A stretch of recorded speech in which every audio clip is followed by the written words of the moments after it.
Hello dear friends, my name is Solomon and today I want to show you an army which works well after the introduction of the battle modifiers in the Legends League, and this army is Rocket Loons with a Fireball. Actually, this army was very popular even in previous Legends League, and this is easy to explain because previous Legend League was easier than current, and after that update some armies didn't pass the checking and don't work in the new Legend League, but this Rocket Loon Fireball army actually works pretty well. One of my clanmates is attacking with this army each day, and he gets regularly 7 or 8 triples in a row, and this means that actually this army is worth of trying, and this army is really powerful. Let's jump to the replays, but before that, guys, please don't forget to subscribe my channel. This is very important for me. You will support me a lot with that, and you can also support me by writing any comments below this video. This also gives to YouTube algorithms understanding that the video is interesting and it's being promoting more frequently. Thanks all for your support. Let's switch to the replays. Okay, we are starting with the ring base. It's Rage and Invis core, and such bases are pretty popular currently in the Legends. And the idea is always the same. We are trying to fireball the core of the base, destroying the Rage Tower, the Invisibility Tower. But if we can take something more, this is also a very good point.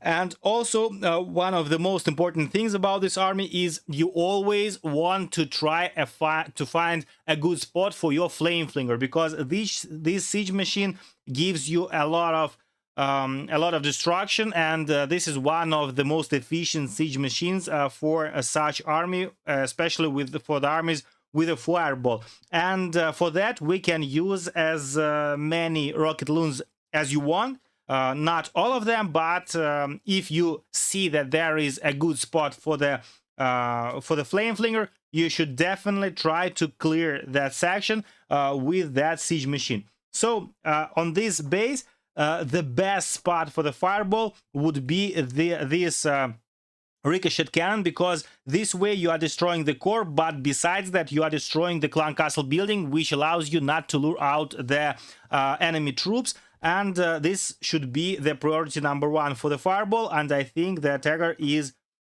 going to do exactly that. So first of all, we need to clear some buildings, so we don't have a risk that the fireball will go into the opposite direction. And another very important thing, guys, if you are using Flame Flinger and you are using your Grand Warden near each other, you have to watch out when you are placing the invisibilities, because, for example, if the attacker now places invisibility on these 3 buildings, he will retarget his siege machine, and this way the Flame Flinger will be in the radius of attack of the multi-archer tower. And this is very important to follow when you are choosing the right spot for the fireball. That's why you will see that the attacker won't place the invisibility spell on that multi-archer tower. So now the ice block, couple of invis, and the fireball into the core. The clan castle building goes down, and now we can try to funnel our Grand Warden so he follows the heroes, and this way he doesn't go into the core, because the right side will be cleared with the siege machine. And here exactly you can see how efficient this siege machine can be if there is nothing that can take it down. And you always should search for such places for your Flame Flinger. If you cannot find a good spot, you can use a siege barracks or a log launcher, but priority number 1 for the siege machine should be the Flame Flinger. And now you see the ending of the attack. It's a 3-star without Royal Champion even being used, guys. I cannot imagine many other armies that can currently triple in the new Legend mode without a hero. And this proves that actually this is one of the strongest armies in the new meta, in the new Legend League.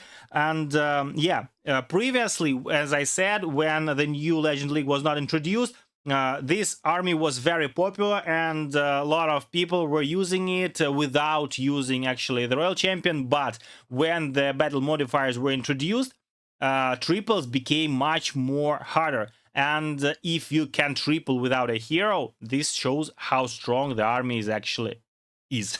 The next attack, and a box base. I love the thing that the decorations can be hidden, but I think they should be hidden a little quicker. And here we see a very dangerous compartment with lots of defenses, and of course this compartment should be a target for the fireball. But you see here the preparation for the flame flinger. There is not much value for the siege machine here because there is an X-bow here behind the ricochet cannon, but if we can take down at least 2 or 3 defenses, this is already okay to use the flame flinger, because if we try to use for example siege machine there, in total the siege machine, for example siege barracks, cannot destroy so many defenses even using the clan castle troops, and this flame flinger will destroy I think 3 defenses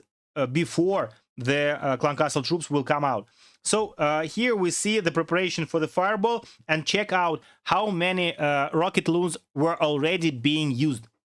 Almost all of them. This is one thing that should be understood by the attackers, that actually rocket loons in this army are being used like surgical things to take out some defenses. You don't have to save them for the main attack. You don't want to like keep them, because the idea is to use them as a knife or a surgical knife to destroy some targets that can be a problem for you. So you see the fireball went away, and the Grand Warden has been lost. This is one of the things that you always have to remember, that in the new legend system, heroes can go down very quickly, and that's why you always have to pay attention to your Grand Warden. And if you want to switch to your heroes, for example, you always have to think about if your Grand Warden can go down, and before switching you should try to use a spell to protect your Grand Warden, invisibility, rage spell, freeze spell, or something else, just to make sure that while you are switching to another heroes you won't lose the Grand Warden. And this attack will be still a 3-star.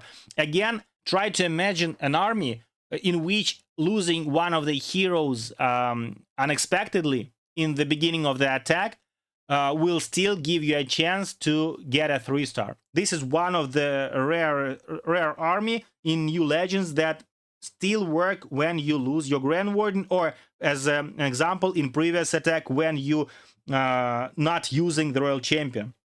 And again, there are still some spells left here. You see how strong this actually is.